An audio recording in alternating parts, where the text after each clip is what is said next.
They thought they could buy me. They thought they could buy Africa. They were wrong. 3 weeks ago, Benjamin Netanyahu's government sent me a letter that changed everything, not just for Burkina Faso, but for this entire continent. Let me tell you exactly what happened, because the world needs to hear this story.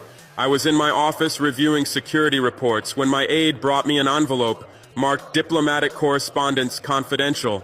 Inside was a proposal that made my blood boil.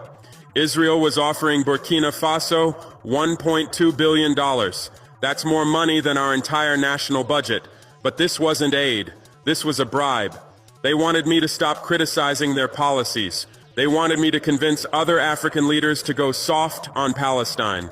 They wanted me to become their spokesperson in the African Union. And here's the part that really shows how desperate they were.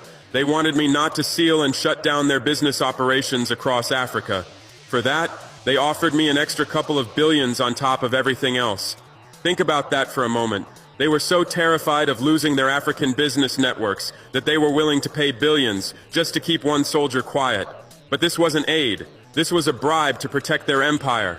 I read that letter 3 times. Each time, I got angrier. See, these people fundamentally misunderstood who I am. I didn't stage a revolution just to become another puppet dancing for foreign masters. I didn't risk my life overthrowing a corrupt government just to become corrupt myself and protect foreign business interests on my continent. I'm a soldier. Soldiers don't negotiate with people trying to compromise their mission. And my mission is African sovereignty, economic, political, and strategic. When I took power in Burkina Faso, I made a promise to my people. No more foreign interference. No more exploitation disguised as partnership.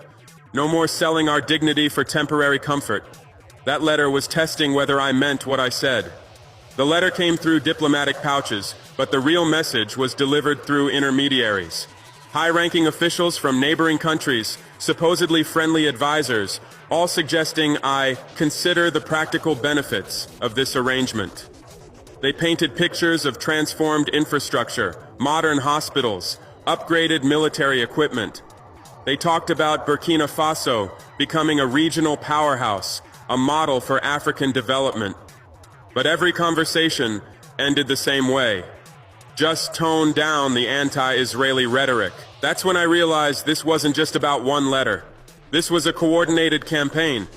They had been watching me, studying me, building a profile of what they thought would make me compromise. They calculated wrong. So I did something they never expected. I called a press conference and read their letter on live television, word for word, including their desperate plea to protect their business operations.